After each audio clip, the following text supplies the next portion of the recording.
Good afternoon po mga abi. So, ito po ulit tayo pang isa ng beta po, no? So, katatapos lang natin i-deliver yung ating 50 gallon full kit setup yun. With the overhead sump, yung light fixture niya, yung tank and stand. So, wala na po tayo, isa na lang po yung ating major project natin. Itong ating 100 gallons with bonsai setup.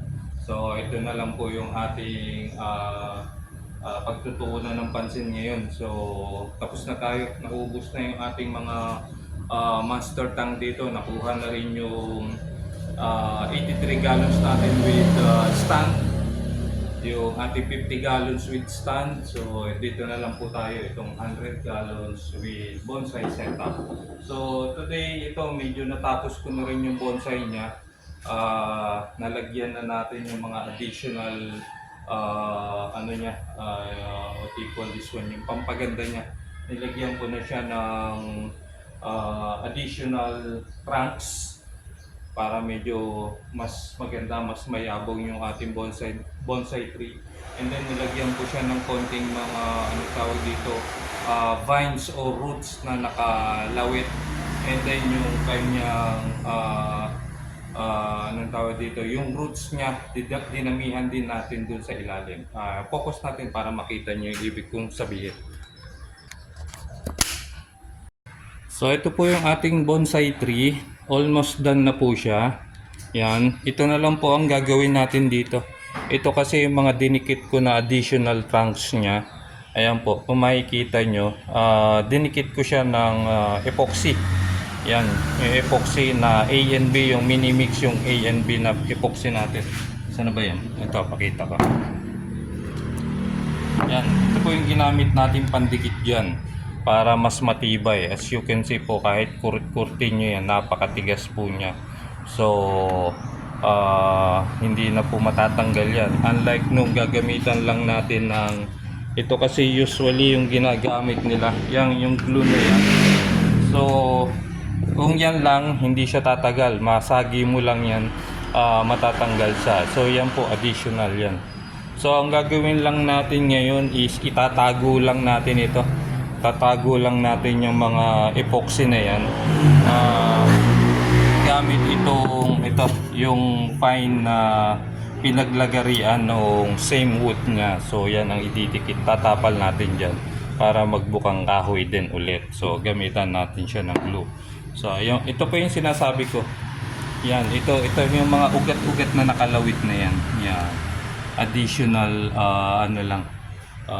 pampaganda ng ating trees para maging natural looking yung ating bonsai tree. And then ito po yung dinagdag ko rin na roots niya. Yan, para maging stable siya. Yan. Kahit na walang bato yan, tatayo siya. Yan. Inalalayan ko lang ng bato for the meantime. Anyway, pagdating naman sa tank nito is ididikit din natin to sa tank. So, ayan lang po muna yung ating gagawin for today. So, hopefully matapos na natin doon, then ililipat na natin siya sa tank. And then, pa-pick up na natin doon sa client natin. So, ayan po. Yan lang po muna. Ipakita ko sa inyo paano ko gawin yung itago itong ating mga dinikit dito. So, ayan po. Ito po, ganito lang po ang gagawin natin, no? So, ito kailangan po natin ng glue natin. And then, yung pinaglagarian ng same wood, yung kahoy po natin. So, ayan po, yung pinong kahoy. So, lagyan lang natin to ng pandikit. Ayan. Ayan po. And then, bubudburan lang natin siya. Ayan po. Ayan, yan, budburan nyo siya. Yan. And then lagyan nyo ulit ng pandikit.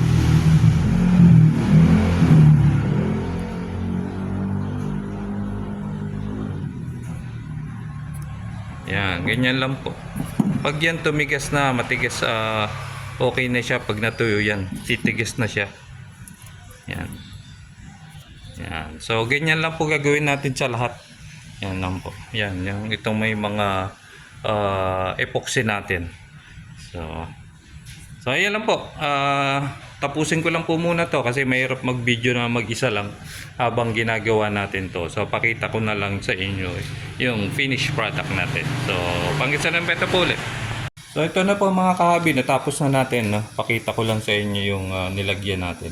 Ito po yung isang nilagyan natin. Ayan po, hindi nyo na makita yung epoxy.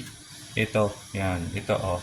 Yan, may konti pa siyang white doon. So hindi naman actually kailangan perfect na matakpan natin yan. Kasi eventually mangingitim din yan pag tinubuan na ng lumot yan. O yan, pero natakpan na natin 90% nung epoxy. Ayan po, matigas na oh. Ayan, so dito pa, yan. Yan po. Yan. Saan pa? Ito, yan yan. So kulay wood na siya. So ayan, natakpan na natin yung mga epoxy. Yan, yung at the back part natin, halos di ko na tinakpan kasi hindi naman na halos makita yan. Yung tinakpan lang natin yung makikita dito sa ilalim nyo yung root part dito lang sa front side natin. So ayan po. Ayan oh, tapos na. So dapat ito is lalagay na natin sa tank. Pero may nakita kasi ako dun sa Thailand, yung pine-flame torch pa nila itong drip wood nila. So hinanap ko yung ano niya. Teka, ayos lang po natin ulit. So ito po, inayos ko lang ulit. So actually tapos na tayo rito. Kaso may nakita lang ako sa mga Thailand, yung mga aquascape dun sa Thailand. Bakit nila pine-flame torch pa yung kanilang drip wood bago nila ilagay sa tangke, no? Nag-google ako kung anong significance nung pagpe-flame torch nila doon sa drip wood. Akala ko kasi pabawasan yung tanin niya, at the same time pang disinfect para hindi tubuan ng molds. Kasi minsan yung iba pagkalalagay mo lang sa aquarium, magkakaroon siya ng parang molds dun sa mga gilid-gilid niya, parang slime, mag-create siya ng slime. So ang nakita ko kasi doon, sabi nung Google is para lang to sharp, para ma-eliminate lang yung mga sharp edges niya, and then para lang anong tawag dito, gumanda lang yung wood ng grains para makita lang yung grain ng wood, at the same time to harden the wood. So I think yun yung ating purpose doon, yung to harden the wood. So kaya lang sa ngayon hindi pa natin magawa yun kasi nag-order pala ako sa Shopee nung flame torch niya at saka yung butane niya. So hopefully safe gamitin yun. Meron kasi dito, tumingin na ako sa DIY, kaya lang ang taas naman po, nasa 400, 900 yung iba na may brand, no? So order na lang tayo sa Shopee. May mas maganda doon sa Shopee na all copper, sabi niya, with ignition plus with adjustment nung lakas niya.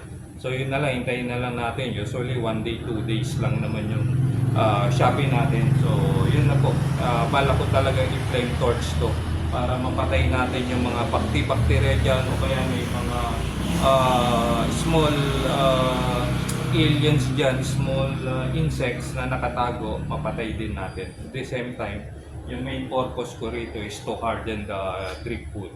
So yan lang po, follow nyo lang po yung update natin sa ating 100 gallons with bonsai setup. So for the meantime, yan lang po muna.